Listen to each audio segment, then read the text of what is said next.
बाली के अहंकार का दर्शन ये था कि एक बार उसने हनुमान जी से कह दिया मुझसे युद्ध करो। हनुमान जी ने कहा हमें नहीं करना। बोला नहीं करना पड़ेगा, और रोज पहुंच जाता, हाँ हनुमान युद्ध कब करोगे। अब हनुमान जी बेचारे अपना भजन करें कि युद्ध करें। एक दिन हनुमान जी बड़े प्रेम से राम भजन में बैठे हैं। देखो संत तो संत होता है, इसमें कोई दो राय नहीं है, लेकिन किसी के भजन को अगर आप तो फिर समझ लो। तो एक दिन हमारे हनुमान जी ने कह दिया जी ठीक है हम कर लेंगे, और जैसे ही हनुमान जी ने कहा हम युद्ध कर लेंगे, तुरंत जैसे ही बाली गया ब्रह्मा जी से खड़े हो गए। बोला तुमने ये क्या कह दिया। बोला मैं क्या करूं, रोज आ जाता है, रोज आ जाता है। तो फिर बोला अब तो हम करेंगे। ठीक है भैया। अब हनुमान जी जब कहने लगे तो ब्रह्मा जी ने कहा हम एक निवेदन करें। हनुमान जी ने कहा क्या बोलिए। बोला तुम्हारा जितना बल है उस बल में से 95% बल तुम यहीं छोड़कर जाना, युद्ध करने जब जाना। तुम में जितना बल है उस बल का 95% बल तुम यहीं छोड़कर जाना जब युद्ध करने जाना। और बाली के पास कौन सी योग्यता है, जो सामने आएगा उसका आधा बल उसका हो जाएगा, इसलिए वो जीतता है। हनुमान जी ने कहा ठीक है। हनुमान जी पहुंचे बाली से युद्ध करने। बाली सामने खड़ा है और हनुमान जी आकर कहते हैं हाँ भैया हम आ गए, बोलो क्या करना है। बाली मन पर प्रसन्न हुआ, बोला हनुमान आज तो ऐसी पटकनी दूंगा।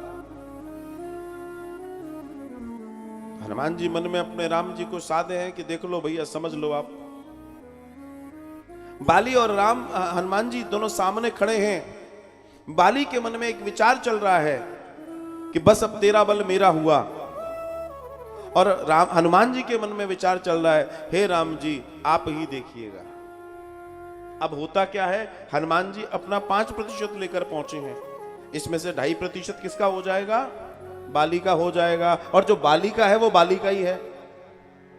लेकिन जैसे ही बाली ने उस मंत्र को बुदबुदाया जिससे सामने वाले की शक्ति उसमें आ जाती है, और जैसे ही हनुमान जी की शक्ति उसमें प्रवेश करनी शुरू हुई, बस कुछ ही समय गुजरा था कि उसका शरीर फूलने लगा, नसें नालियों की तरह बनने लगी, और कुछ और एक क्षण और बीतता उतने में इतना प्रवेश कर गया बल अंदर कि उसको साध नहीं पा रहा है। अब उसका शरीर जर्जर होने लगा,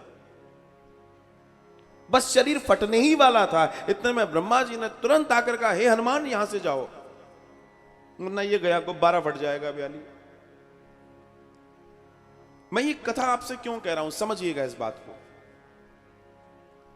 तो हनुमान जी के 5% का जो 2.5% है उसमें से कुछ इतना सा भी उसने लेने की कोशिश की और वो ले ना पाया, क्योंकि ठीक है सामने वाले का बल आ जाएगा, आप में उतना सामर्थ्य भी तो हो साधने का, हनुमान जी को साधना। अब हम ये कह रहे हैं कि जब वो हनुमान जी को नहीं साध पाया सामने, तो सामने खड़े राम को क्या साध पाएगा महाराज। दूसरा दर्शन कि राम के बल को वो क्या लेता, वो तो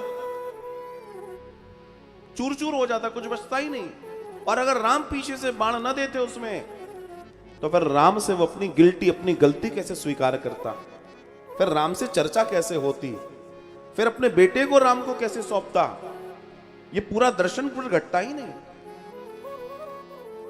तो वो कह रहे हैं कि जब उसको बाण पड़ा, तो बाण पड़ने के बाद जब बाली के पास वो पहुंचे, तो बाली ने यही पूछा था कि आखिर मेरा कसूर क्या है, ये तो बताओ, व्याध की तरह मुझे मारा आपने, मेरा कसूर बताइए।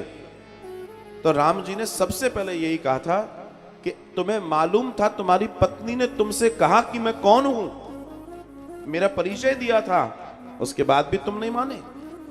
तो पहला प्रश्न का उत्तर था। तो यहां क्या सिद्ध हो गया कि उस समय उस कक्ष में सिर्फ और सिर्फ बाली और उसकी पत्नी थे, और तो कोई नहीं था ना। तो राम कहां से सुन रहे थे, सुनहु बिनु काना, जो बिना कान के सुनते हैं, बिना आंख के देखते हैं, बिना पैर के चलते।